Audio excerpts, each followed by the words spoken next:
I never thought I'd find myself questioning everything about my marriage, but there I was, pacing around my living room, feeling that gnawing, sinking feeling in my gut. Something wasn't right, but I couldn't put my finger on it. I'd been trying to dismiss it, convincing myself that it was just work stress, the pressures of life, everything had been chaotic recently. But deep down, I knew something was off. Laura, my wife of 7 years, had changed. And I couldn't ignore it any longer. It had started a few weeks back. At first, it was small things, little changes that seemed insignificant but piled up over time. Laura began coming home late from work more than usual. Her explanations always seemed reasonable. Long meetings, last-minute project deadlines, stressful days that ran well into the evening. I wanted to be supportive, so I didn't question it. I didn't want to seem like that guy, the jealous husband who doubts everything. But with each passing day, the excuses started feeling less convincing. She'd been acting different too. More distant, almost like she was putting up a wall between us. She used to talk about her day, the little things that made her smile or frustrated her. Now she'd come home barely mentioning anything unless I asked directly, and even then, her responses felt rehearsed, like she was trying to keep something from me. There was also the shift in her demeanor. It wasn't just the late hours or the tiredness that I noticed, it was something deeper. Laura had always been someone who was open and honest with me, someone I could rely on to tell me how she was really feeling. But recently, I noticed that she started to hide her emotions, locking them away behind a smile that didn't quite reach her eyes. And that's when the little things began to stand out. She started turning her phone face down whenever I entered the room. At first, I thought it was just a habit, maybe to keep it clean or not distract herself while we were talking.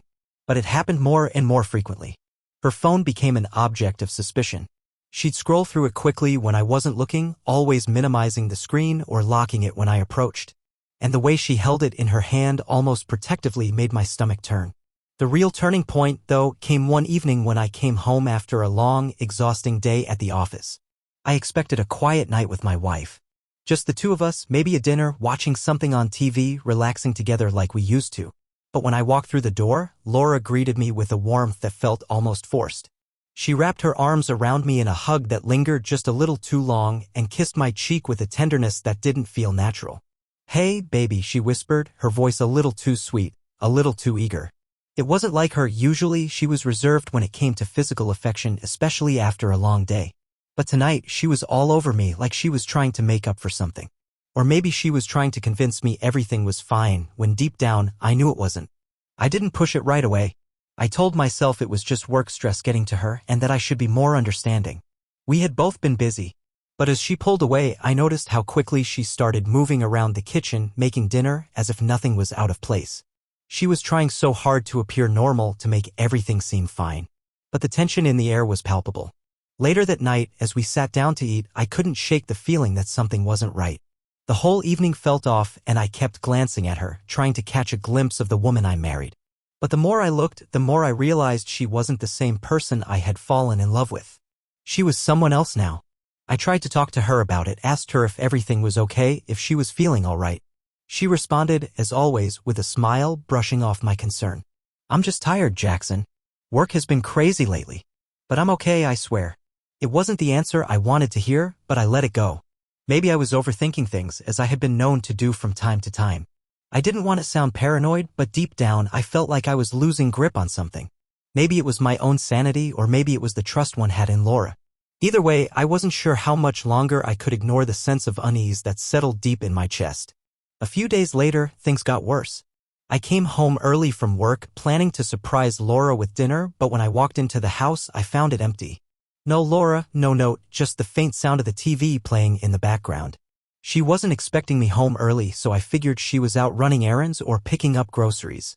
But when I checked my phone, I saw that I had missed a call from her. It was strange. I hadn't heard the phone ring. I checked the time. She had called during the time I had gotten home. I called her back, but she didn't answer. A few minutes later, she texted me, "I'm fine, just out with a friend. Be home soon." I felt my stomach twist. Out with a friend? Laura never mentioned having plans. And the way she'd worded it, "I'm fine, just out with a friend," felt so off. It felt like she was trying to cover something up. I didn't want to jump to conclusions, but it was hard not to. When she finally came home, she gave me that same forced smile, her eyes avoiding mine as she walked past me. "Sorry I'm late," she said, her voice light and casual. But her face told a different story. She seemed on edge, almost nervous, like she was trying to hide something. I wanted to confront her right then and there. I wanted to demand to know where she'd been, who she had been with, what she was hiding. But instead, I stayed silent, biting my tongue. If I confronted her without evidence, would I just be seen as the paranoid husband? Would I push her further away? I had to be sure. It wasn't until later that night that I decided to take matters into my own hands. I was sitting on the couch, staring blankly at the TV when I saw her phone sitting on the coffee table. It was unlocked, resting there innocently as if it were begging for me to take a look. For a moment, I hesitated. I didn't want to betray her trust. But something inside me was screaming that I had to know the truth. I needed to know if my suspicions were valid or if I was just being paranoid. I picked up her phone and unlocked it. What I found made my heart drop. There were messages, tons of them, from a number I didn't recognize. The conversations were in asterisk mate, flirtatious even. There were mentions of secret meetups, plans to see each other soon, and affectionate words that made me feel sick to my stomach. But the worst part? She hadn't even tried to hide it. She hadn't even been careful. She had been sloppy. I quickly put the phone down, my hands shaking. It felt like the floor had been ripped out from under me. Everything I thought I knew about my marriage was shattered. The woman I loved, the woman I had trusted with everything, had been hiding something from me for months. When Laura came out of the bathroom a few minutes later, I didn't say anything. I couldn't. I wasn't sure if I was ready to confront her yet. But I knew one thing for sure, this was the beginning of the end. She had betrayed me. And now I was going to find out just how far this betrayal had gone. The next few days felt like a fog I couldn't escape from. Every time I looked at Laura, all I could think about was what I had found on her phone. The texts, the plans, the in asterisk Macy. It haunted me. But I kept my distance, trying to pretend everything was normal even as I watched her grow more distant. It wasn't that she was outwardly different. She didn't act cold or aggressive. But the little things, those little moments that had once felt so easy, started to slip away. It was like the woman I had married was slipping into a version of herself I didn't recognize. And I couldn't help but feel like a stranger in my own home. She started leaving for work earlier, coming home later. Her excuses became more rehearsed. She would casually mention meetings that stretched later into the evening, or how her boss had given her extra responsibilities, or how she was dealing with a new project that required her to put in long hours. At first, I didn't question it. But the longer it went on, the more the pattern emerged. Every night, it was the same thing. Laura would come home after dark, exhausted, but always with that same smile, like she was pretending nothing had changed. Then there was the way she started acting when she was around me. She'd become strangely distant. Whenever we were together, she was distracted. Her attention was elsewhere, like she wasn't fully present in the moment. Her phone would ring or buzz constantly, and when I glanced over, she'd quickly turn it face down or walk out of the room to take a call. She never used to be like that. It felt like I was walking on eggshells, trying to figure out what was happening, what she was hiding. I couldn't shake the feeling that I was being gaslit, that I was the one who was paranoid, who was imagining things. But deep inside, I knew that something was wrong. I thought back to the little things I'd noticed over the past few weeks. How she started skipping family events without explanation. We'd been invited to a couple of gatherings, birthdays, dinners with friends, but Laura would always have an excuse. Either work was too busy, or she needed to rest, or she'd already made plans with someone else. And every time I let it slide. I told myself it was nothing. She was probably just tired, stressed, or maybe even dealing with something personal. But I didn't know what that was. She wouldn't talk to me about it. Instead, she would just shut down and go quiet. One weekend, she was supposed to attend a family barbecue with me. It had been planned for weeks, and I was looking forward to it. But at the last minute, she bailed. "I'm just not feeling well," she said, her voice flat, lacking the usual enthusiasm. I told her I understood, but I couldn't shake the feeling that this wasn't just about being sick. Something else was going on, and she wasn't telling me. By now, I had started to keep a closer eye on her, though I hated myself for it. I didn't want to turn into the jealous, controlling husband, but I couldn't help it.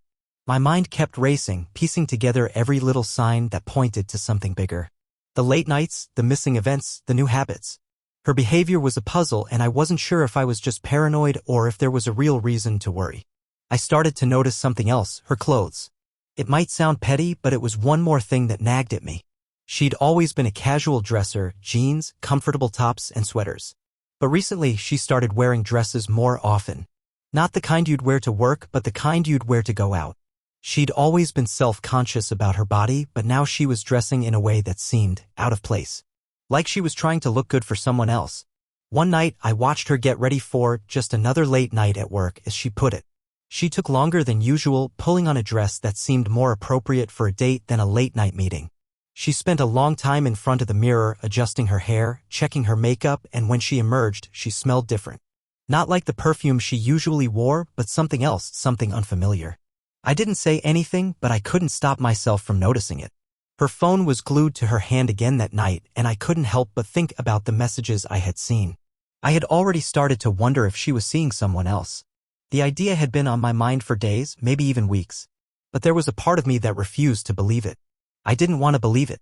I kept telling myself it was just work stress, that she was going through something I didn't understand.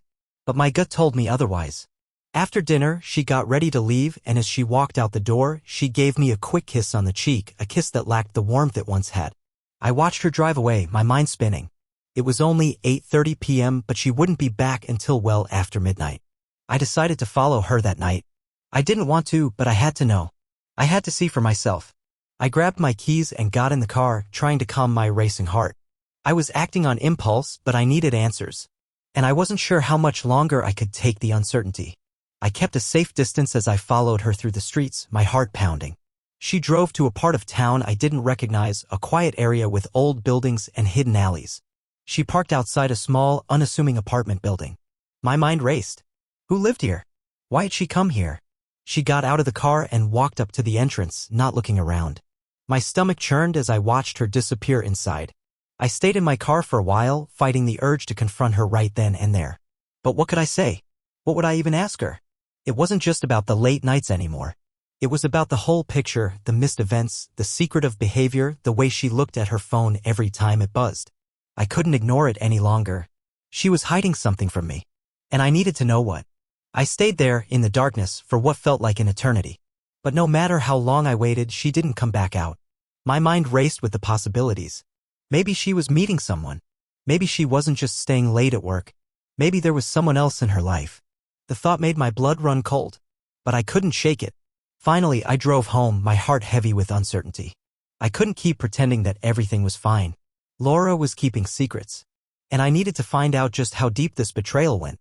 When she came home hours later, I said nothing. I wanted to confront her, but I held back, unsure of what would happen if I did. She didn't notice the quiet in the house. She didn't notice the way I watched her carefully, trying to find the truth in her eyes. She was so calm, so normal, like nothing had happened. And that scared me more than anything else. The following days felt like I was living in a fog. Every action, every word Laura spoke felt hollow, disconnected. I was becoming increasingly consumed by the thoughts of what I had seen, of the secret life she might have been living behind my back. I had convinced myself that maybe I was imagining things. Maybe I was reading too much into the late nights, the secret of phone calls, and the unfamiliar smells on her clothes. But deep down, I knew I wasn't. My gut was screaming at me to stop ignoring the signs.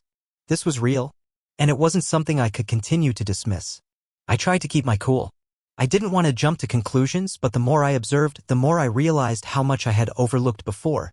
It wasn't just her behavior, it was the constant vigilance I had to maintain just to catch a glimpse of the woman I thought I knew. And she wasn't just distant anymore, she was increasingly defensive. She'd stop responding to my questions or change the subject entirely. Conversations became more one-sided and she started acting like I was the one with the problem. I couldn't let it go any longer. One morning, after Laura had left for work, I decided to take matters into my own hands. I wasn't going to sit around and wait for her to tell me the truth. It was time to find the proof. I knew I had to act quickly before she had the chance to cover her tracks. I'd already seen the signs, but I needed to be sure. I wasn't just going to sit back and let this slip by. I needed confirmation. I opened up my laptop and started to dig deeper. I checked her social media accounts, looking for anything out of the ordinary.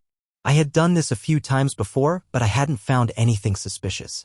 This time, however, I decided to dig further. My heart raced as I scrolled through her Instagram account. There were the usual photos, vacations, family gatherings, random selfies. But something caught my eye. It was a photo from a recent work event, a dinner she had attended. She'd been posting about it, but this one was different. In the picture, she was sitting at a table with several colleagues, but the person next to her was someone I didn't recognize. A man. Their hands were resting casually on the table, close to each other, almost touching. I zoomed in, my heart pounding. There was no mistaking it. The way they looked at each other, the way their hands were positioned, it wasn't just professional. It was an asterisk mate. To an asterisk mate. I scrolled through the comments to see if anyone had noticed.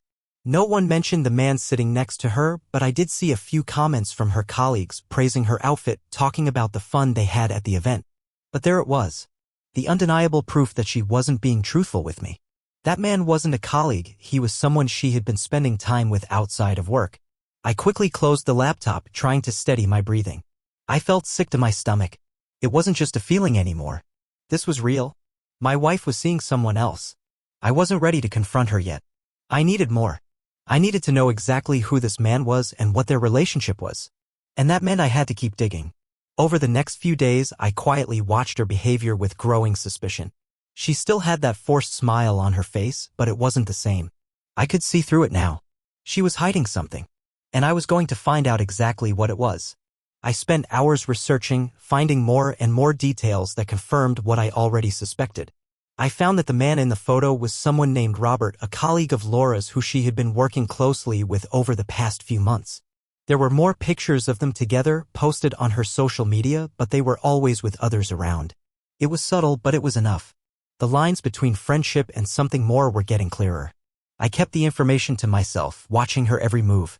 I didn't want to confront her until I had everything I needed, but I couldn't deny it any longer. The truth was right in front of me. Then, one afternoon, I received an unexpected message. It was a phone number I didn't recognize. My heart skipped a beat when I saw the message preview. You need to see this. This is for your own good. I opened the message and my stomach turned. It was a video, a series of clips showing Laura and Robert in various locations. The first clip was from a restaurant, the two of them sitting at a table, their bodies leaning close to each other. They were laughing, their faces filled with a familiarity that didn't seem appropriate for colleagues. In the next clip, they were walking hand in hand down a street, their fingers intertwined. The last clip, however, was the hardest to watch. It was a hotel room. The footage was taken from a distance, but it was clear enough. Laura and Robert were in the room together, sitting on the bed, laughing as they shared a bottle of wine. The *Macy between them was undeniable. There was no denying it now. As I watched the clips, a sick feeling spread through my chest. The words on the screen hit me like a punch. She's been seeing him for months. She thinks you're too busy with work to notice. Don't let her get away with this. The message had been sent anonymously, but there was no mistaking the implications. Someone knew. Someone had been watching, documenting, collecting evidence of Laura's betrayal. I sat there for a long time, staring at the screen, the weight of everything crashing down on me. This wasn't just a suspicion anymore. This was proof. Laura wasn't just going out with friends or colleagues. She was seeing Robert, and it had been going on for much longer than I'd realized. I felt a mix of emotions, anger, betrayal, heartbreak, but above all, I felt like an idiot. How had I been so blind? How had I let it go on for this long without confronting her? I knew now that there was no turning back. I had to face her. I had to confront her about what I had seen, about the evidence I had. There was no more pretending that everything was fine. This was real. This was happening. And for the first time in weeks, I didn't feel like I was being paranoid. I felt like I was in control. I had the truth, and now it was time to make her face it. It's strange how the mind works when confronted with betrayal. At first, the overwhelming surge of anger and pain clouds your thoughts, and all you can think of is the immediate reaction, the confrontation that will bring it all to the surface. But as the hours passed, as the reality of the situation sunk in, I found myself thinking less about confrontation and more about strategy.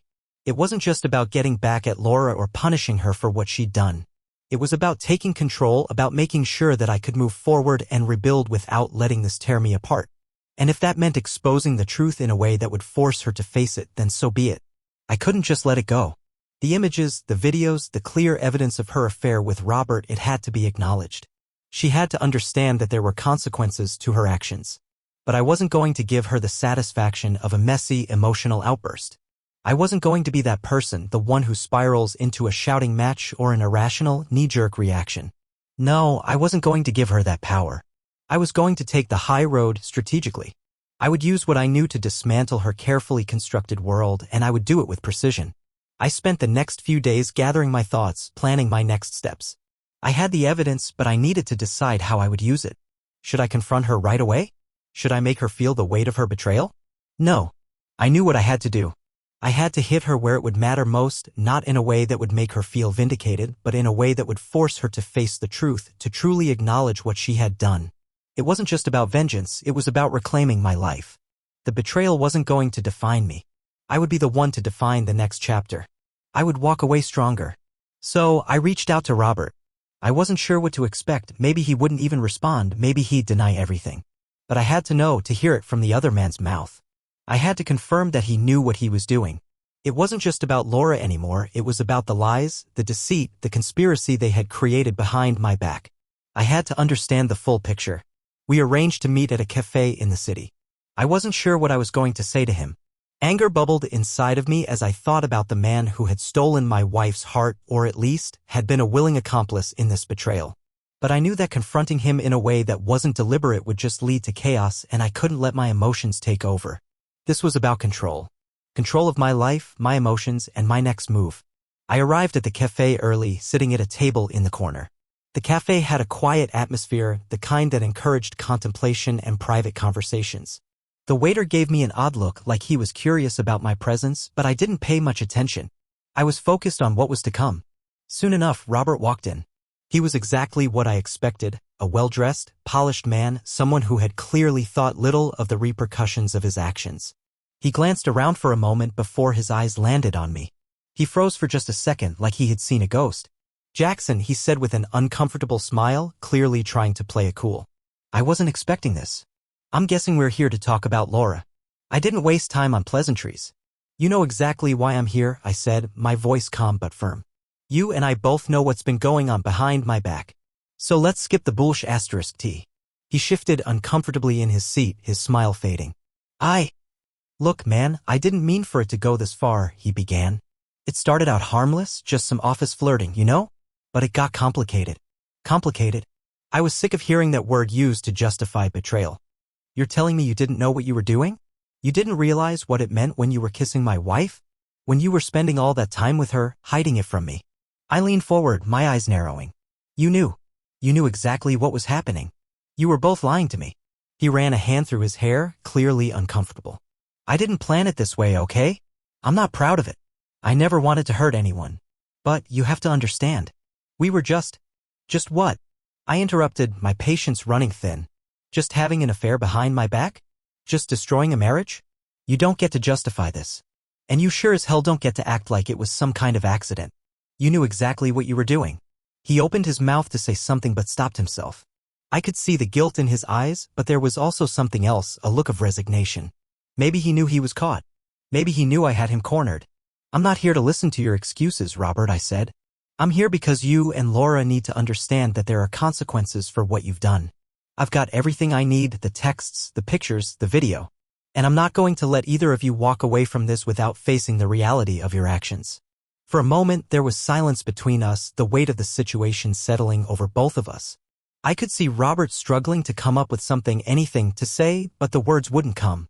I leaned back in my chair and took a deep breath. Here's what's going to happen. I'm going to use everything I have, and I'm going to make sure Laura faces the consequences of her actions. I'm not going to make this public. I'm not going to ruin anyone's reputation. But she's going to know, and so are you. This isn't just about punishment, it's about making sure you both understand the cost of your betrayal. Robert nodded slowly, his shoulders slumping in defeat. "I get it. I didn't know it would get like this. You didn't think. That's your problem," I said, standing up. "And now you'll have to live with it." As I walked away from the cafe, I felt a strange sense of calm. It wasn't relief. It wasn't satisfaction. But it was control. I had the upper hand now. I had the power to expose the truth, to show Laura and Robert that their actions had consequences. And more importantly, I had the ability to rebuild my life without them in it. I didn't know what the future held. But I knew that, no matter what, I wasn't going to let them destroy me. This wasn't about revenge. This was about moving on.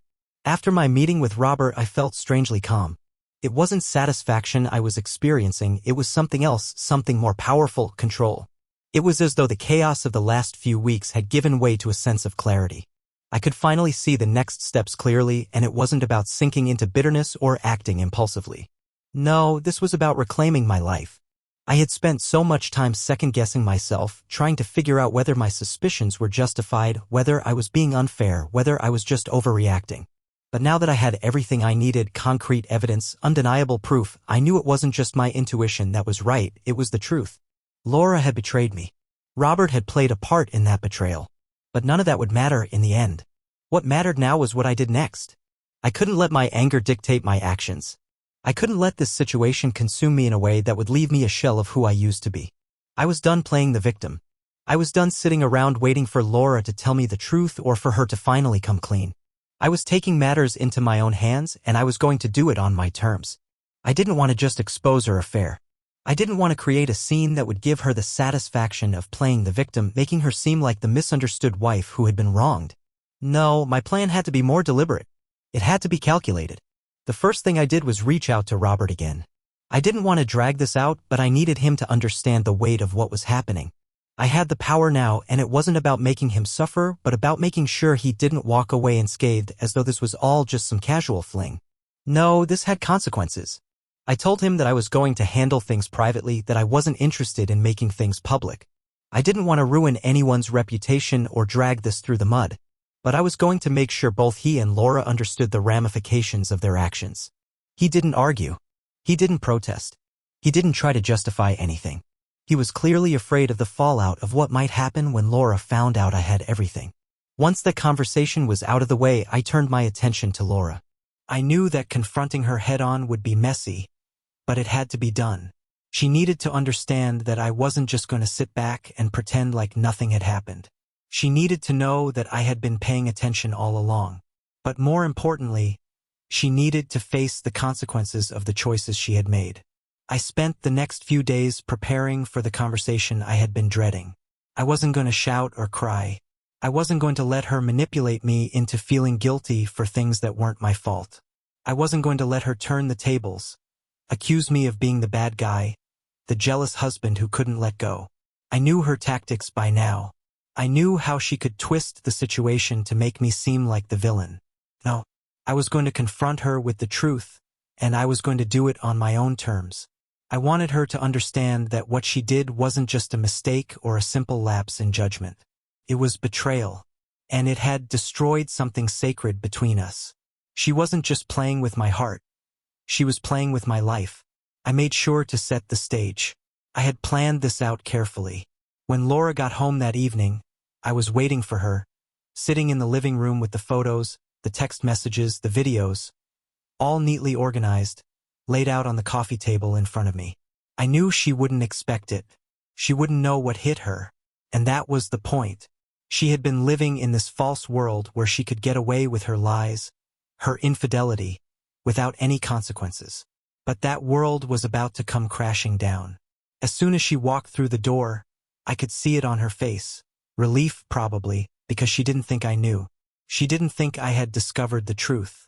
She smiled at me, the same smile that had become so hollow over the past few weeks, but I didn't smile back. "Hey," she said, trying to sound casual. "How was your day?" I didn't answer immediately. Instead, I stood up and motioned for her to sit. Her smile faltered as she glanced at the table in front of me. I knew she was beginning to suspect that something was wrong. Her body language shifted from confident to nervous in an instant. "What's going on?" she asked, her voice suddenly tense. I didn't speak right away. I let the silence linger between us, heavy with the weight of everything I was about to reveal. I could see the tension building in her, could feel the moment of reckoning approaching. "I think you know exactly what's going on, Laura," I said, my voice calm but firm. "I've been patient. I've been trying to understand, but I can't ignore this anymore. You've been lying to me. You've been seeing someone else. And now, I have everything I need to prove it." Her face drained of color. She opened her mouth to speak, but I cut her off. "You don't get to deny it," I continued, sliding the photos toward her. "You don't get to turn this around on me. This is on you, and you're going to own it." She reached for the photos, her hand trembling slightly as she picked them up. Her eyes scanned them quickly, then darted back to me. For the first time since this whole mess began, she looked truly afraid. "Jackson, please," she started. But I wasn't having it. "No," I said, shaking my head. "You don't get to apologize your way out of this. You don't get to manipulate me into thinking this was just some mistake. It wasn't. You made a choice, Laura. And now you're going to deal with the consequences." The silence that followed was deafening. She didn't cry. She didn't beg. She just sat there, staring at the evidence in front of her, her face ashen. "I don't want to hear your excuses," I said quietly. "I don't want to hear how it's my fault or how you were just confused. You had an affair. And now it's over." The finality of those words settled between us. I had made my decision, and I wasn't going to let her drag me back into the web of lies and excuses she had been weaving for months. "Where do we go from here?" she whispered, her voice small. "From here," I replied, my tone steady. "You pack your things. You leave. And we move on." She didn't say anything else. She stood up, walked out of the room, and began the process of gathering her things. I didn't feel any satisfaction as I watched her go. There was no triumph in my victory, but there was a quiet sense of relief, a sense of liberation. I had taken control. I had confronted her with the truth, and now I could move on. I spent the next few hours in silence, processing everything that had happened. I wasn't angry. I wasn't sad. I just felt empty. But it wasn't the kind of emptiness that comes from despair. It was the kind of emptiness that comes from knowing you've done the right thing. And for the first time in weeks, I felt like I could finally breathe again. After Laura left, it felt as though the weight of 1,000 pounds had been lifted off my chest. The house was quiet, eerily quiet. For the first time in months, there was no tension hanging in the air. No wondering where she was or who she was with. No checking my phone for suspicious messages or wondering if I was being lied to. I was free. And yet, the silence was deafening. The emptiness in the house was only magnified by the memories of what had been, and I knew it would take time to truly heal. I didn't want to dwell on the past. I didn't want to spend another moment thinking about what Laura had done or about the life we had built that had crumbled in front of me. Instead, I threw myself into work. It was a distraction, sure, but it also gave me something to focus on.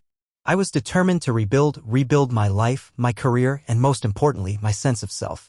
The pieces of me that had been broken by the betrayal slowly started to come back together, but it wasn't easy. There were days when I found myself staring blankly at the walls, wondering how I had gotten here. Wondering if I had missed all the signs that should have been obvious from the beginning. But on the days when those thoughts crept in, I reminded myself of something crucial. This was not my fault. I had loved Laura. I had trusted her. But that trust was shattered the moment she decided to betray me, and nothing could undo that. As the weeks passed, I started to feel the shift.